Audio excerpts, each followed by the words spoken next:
রাজশাহীতে তেল সংকটে ইতিমধ্যে বন্ধ আছে জেলার অধিকাংশ ফিলিং স্টেশন। তবে যেই কয়টিতে তেল আছে সেখানেও যানবাহনের দীর্ঘ সারি।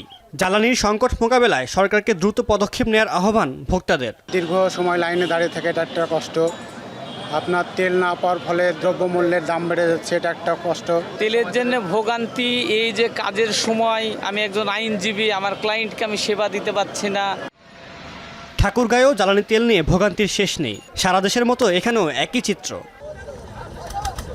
চাহিদা অনুযায়ী পর্যাপ্ত ডিজেল না পাওয়ায় চরম সংকটে ভোলার জেলেরা। হাজারো মাছ ধরার ট্রলার নদী ও সাগর যেতে পারছে না মাছ শিকারে। এতে স্থবির হয়ে পড়েছে জেলার মৎস্য খাত। আমরা জেলেরা নদীতে যামু, তেল পাইতেছি না। তেল না দিলে কি জাল বা বন্ধ। এদিকে অকটেন সংকটে 6 দিন ধরে বন্ধ রয়েছে রাঙামাটি শহর থেকে উপজেলার সঙ্গে যাতায়াতের অন্যতম গণপরিবহন মাধ্যম স্পিডবোট সার্ভিস। এতে জেলার লাখো মানুষ চরম ভোগান্তিতে। অন্যদিকে জ্বালানি তেলের সংকটের প্রভাব পড়েছে হিলি স্থল বন্দরেও। বন্দর থেকে দেশের অভ্যন্তরে পণ্য পরিবহনে গুনতে হচ্ছে বাড়তি ভাড়া। তেল তুলতে আমাকে 10টা পাম্পে ঘুরতে হচ্ছে।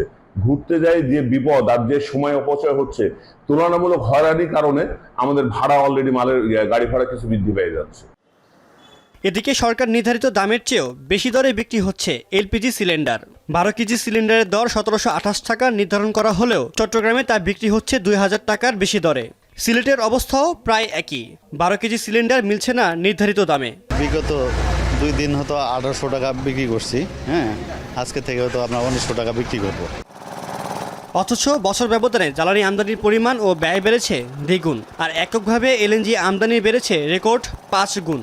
চলতি অর্থ বছরের 9 মাসে চট্টগ্রাম বন্দর দিয়ে আমদানি হয়েছে 82 লাখ টন জ্বালানি। গেল বছর একই সময়ে 55 লাখ টন আমদানির বিপরীতে খরচ ছিল 36,603 কোটি টাকা। অর্থাৎ জ্বালানি আমদানিতে ব্যয় বেড়েছে 24,000 কোটি টাকারও বেশি। সাদ ইসলাম শামস, এখন। কালার এক্সপার্ট এবং ডার্ক জ্যাপ সমৃদ্ধ অরিক্স অ্যাডভান্স ডিটারজেন্ট পাউডার, আপনার লন্ড্রি এক্সপার্ট।